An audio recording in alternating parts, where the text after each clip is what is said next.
Salut à tous. Bon, petite vidéo pour vous faire un topo après 5 mois avec cette voiture. Donc, j'avais fait une première vidéo sur la chaîne une fois que je l'avais acheté. L'objectif de la vidéo, c'est de vous donner un peu les ressentis après 5 mois de route, que ce soit seul au volant, qu'on soit chargé dans la voiture avec plusieurs personnes, que ce soit un topo en termes de consommation, de prix, et puis également vous faire un point dans cette vidéo par rapport au coût de fonctionnement de ce véhicule, parce que beaucoup se posent la question forcément combien ça coûte, que ce soit en essence, en assurance, en entretien. Donc voilà. Bon, premier point déjà par rapport à cette vidéo là, tout simplement l'utilisation du véhicule. Ce véhicule là, il est simple d'utilisation. Comme j'avais pu le dire sur la première vidéo, ce qui est hyper agréable, c'est que c'est une voiture qui est polyvalente. Donc on peut prendre du monde, on peut rouler de manière soutenue, de manière très confortable, on peut prendre du monde à bord, et ça c'est vraiment le point où moi j'ai un coup de cœur pour cette voiture. Et donc comme je disais, c'est une voiture qui est agréable à conduire, de manière soutenue, de manière confortable. Et écoutez, pour le coup, le topo au bout de 5 mois, c'est que je regrette pas déjà, premièrement, mon achat. Déjà d'avoir un vrai coffre. Voilà, comme j'avais pu le dire auparavant, je viens d'une Mini Cooper cabriolet, donc autant vous dire que le coffre, il est quasi inexistant. Là j'ai en plus le haillon électrique. Alors j'en voulais pas forcément, mais en fait c'est un gros plus quand on a les mains encombrées et on est chargé. C'est toujours agréable de pouvoir ouvrir le coffre. Bon, passons, ça c'est un détail. Et donc ce véhicule, pour le coup, en termes de chiffres, alors ce que j'ai pu constater en termes de consommation, évidemment quand on lui rentre dedans, là on est sur du 15, 20, 25 litres au 100. Ça c'est clair, et j'allais dire encore, au vu de la performance de la voiture, je trouve que c'est pas non plus tant que ça fait quand même 400 chevaux. Voilà, on est à 15-18 litres, mais vraiment quand on lui rentre dedans. Donc ça c'est plutôt quand même agréable. Quand on roule, je vais y arriver, de manière classique, de manière confortable, en mode confort. Alors lorsqu'on est sur l'autoroute, évidemment en respectant les limitations de vitesse, on est sur du 8 litres 5 au 100, donc ça c'est quand même très agréable. Avec un plein, je vais faire 550 km, donc là c'est également confortable. Et donc voilà. L'autre point positif, c'est son confort à bord, et ça vraiment je le répète, c'est un de ces gros axes, c'est-à-dire qu'on peut rouler, faire beaucoup de kilomètres, c'est une vraie routière, donc ça c'est quand même le top. Et puis ensuite, venons-en aux chiffres. À combien me coûte ce véhicule? Ça, c'est quand même une grosse question. Tout le monde me pose la question, que ça soit au travail ou que ça soit à l'échelle, j'allais dire, personnelle, mon entourage. Donc, la voiture, on va faire simple. Donc, niveau assurance, premièrement, l'assurance. Alors, l'assurance, j'ai une très bonne assurance. Je vais pas les citer, mais c'est une assurance qui est très connue aujourd'hui, qui fait également mutuelle. Je suis évidemment en tout risque, et en tout risque avec toute option. Donc ça a un coût, mais c'est un choix que j'ai fait pour rouler sereinement et profiter de ce véhicule-là. Donc l'assurance, je suis en tout risque, et le gros plus que j'ai, cette assurance-là, c'est-à-dire que j'ai un remboursement à valeur d'achat, donc valeur neuve en cas de vol ou destruction sur une durée de 4 ans. Donc initialement, l'assurance sur ce point-là, sur cette option-là, elle est sur 2 ans, et on la prolonge à moindre frais, honnêtement, pour un complément de 50 ou 80 euros annuels supplémentaires. Donc on n'est plus vraiment à ça près lorsqu'on a ce genre de véhicule-là. Et là, pour le coup, l'assurance me revient à 1600 euros sur l'année. Donc je suis à 160 euros par mois sur 10 mois. Donc évidemment, certains diront que c'est un énorme budget. Certains diront que ça reste plutôt raisonnable. Moi, je trouve que c'est plutôt raisonnable au prix du véhicule, de sa puissance. Donc c'est quand même un gros plus. Donc là aujourd'hui, voilà, si vous voulez avoir un repère, un référentiel en termes d'assurance, combien ça me coûte avec une top assurance, que ça soit en termes de vol, que ça soit en termes de dégâts, etc. Je suis hyper bien assuré. Bon, je vais pas parler du cas le plus critique et je touche du bois, hein, le cas d'un décès, que ça soit causé à un tiers ou que ça soit nous-mêmes, si on vient à décéder, là-dessus, on est hyper bien protégé.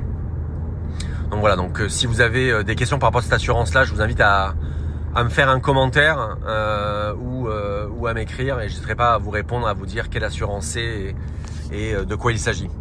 Donc 1600 € par an, 160 € par mois sur 10 mois. Voilà, donc ça c'est le premier coup. En termes d'essence, évidemment, donc l'essence, comme je vous l'ai dit tout à l'heure, un plein c'est à peu près 550 km en roulant tranquillement. Évidemment, si je lui rentre un peu dedans, le plein, je vais faire 400 km, voilà, pour être franc. Sachant qu'un plein aujourd'hui, avec le prix de l'essence, en tout cas en France, entre 1,80 et 1,90, je vais avoir un plein à 90 €. Hein. Donc voilà, c'est 90 € le plein. Donc évidemment, j'ai un coût mensuel. Moi aujourd'hui, avec ce que je roule dans le cadre de mon boulot et aussi par plaisir, aujourd'hui ça me revient à peu près à 200 € par mois. Voilà, donc là vous avez à peu près le kilométrage que je fais de manière, attention le vélo, que je fais de manière mensuelle. Et donc voilà, donc un plein fait 90 €. Voilà, j'en fais à peu près 3 par mois. Voilà, par rapport à mon rythme. Donc, comme je vous l'ai dit tout à l'heure, 160 € d'assurance, 200 € d'essence.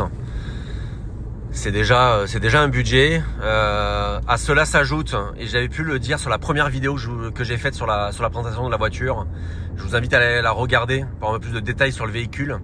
Je vous avais également exposé ma manière de financer ce véhicule-là. Donc moi j'ai un apport aujourd'hui, ce que j'appelle un fonds de roulement. Hein. Moi je change de véhicule à peu près tous les 3 ans. J'ai apporté 25 000 € pour l'achat de ce véhicule-là et le reste j'ai emprunté 50 000 €. 50 000 € à une des banques à laquelle je suis client. Donc les 50 000 € aujourd'hui, je les ai étalés sur une durée de 6 ans. Je suis à peu près à 800 € par mois. 800 € avec l'assurance, l'assurance de crédit impayé, donc 800 € par mois, 200 € d'essence et 160 € d'assurance. Donc c'est un gros budget, très gros budget, c'est clair, je vais pas vous le cacher. Moi j'ai mis des années à pouvoir avoir ces moyens là pour me payer ce type de véhicule là et forcément pour l'assurer et le faire vivre, donc lui mettre de l'essence. Et puis à cela vient s'ajouter toute la partie entretien. Donc la partie entretien aujourd'hui, je suis pas la bonne personne pour vous en parler parce que le véhicule ça fait 5 mois que je l'ai. Et en 5 mois, j'ai pas encore eu de révision, mais la prochaine révision, il va falloir tabler dans les 1000-1200 €. Sachant que le véhicule a aujourd'hui 22 500 km. Donc voilà, donc à peu près 1000 €, 1000-1500 €, je donne une grande fourchette pour la prochaine révision. Ensuite, les pneus. Alors les pneus par rapport à une époque, il y a plusieurs années ou même il y a 10 ans, les pneus ont quand même bien baissé aujourd'hui. Mais si on part sur du Pirelli P0, donc sur du pneu plutôt haut de gamme, sachant qu'on est chaussé en 265 à l'avant et en 235 à l'arrière, si j'ai pas de bêtises.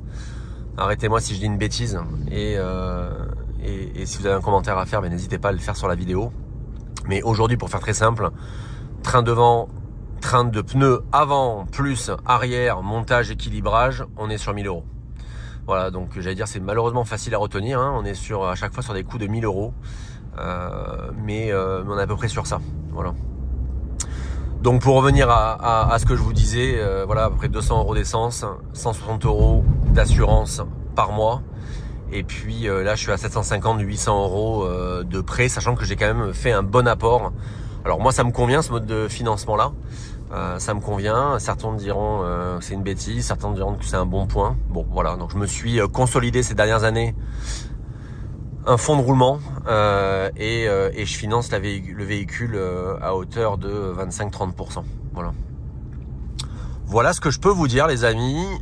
Mais pour revenir, en tout cas, sur ce bilan au bout de 5 mois d'utilisation du véhicule, bah, clairement je regrette en rien parce que c'est une voiture vraiment tout en un. On peut amener la grand-mère, on peut amener les parents, on peut amener sa chérie, on est confort, on roule. On veut aller se faire plaisir et aller un peu tâter le bitume et faire chauffer la gomme. Et ben voilà, c'est une voiture qui est hyper performante par ses différents modes d'utilisation. Donc vraiment, moi je trouve ça top quoi, comme véhicule. Voilà. Bah écoutez, j'espère que cette vidéo vous aura servi à en savoir un peu plus sur la partie finance. Si vous avez des questions, des remarques, bah, n'hésitez pas à me faire un commentaire. Je tâcherai d'y répondre. Je pense que certains ont pu le voir sur la dernière vidéo. J'ai tâché de répondre à, je pense, 95% des commentaires, pour pas dire plus. Ça fait toujours plaisir de partager un peu cette passion-là. Et puis voilà. Je vous souhaite à toutes et tous un excellent week-end. Et puis surtout, soyez prudents sur la route. Faites-vous plaisir, que ce soit un véhicule qui fasse 80 chevaux ou un véhicule qui en fasse 800. Le plaisir, il est là. L'objectif, c'est de partager cette belle passion qui est la voiture, sachant qu'on est quand même dans un contexte qui est quand même compliqué aujourd'hui, hein, économiquement parlant. Et puis la voiture passion thermique et qui fait du vroom vroom, eh ben aujourd'hui c'est compliqué. En tout cas, toutefois en France. Mais je vais pas critiquer ce beau pays qu'est la France, parce que moi j'en suis amoureux, même s'il y a des problèmes. Mais on est quand même bien lotis en France. Voilà les amis, je vous souhaite un très bon week-end, profitez bien, profitez de vos proches, profitez de vos engins qui font vroom vroom, et puis à très vite, j'espère pour une nouvelle vidéo. Allez, ciao ciao.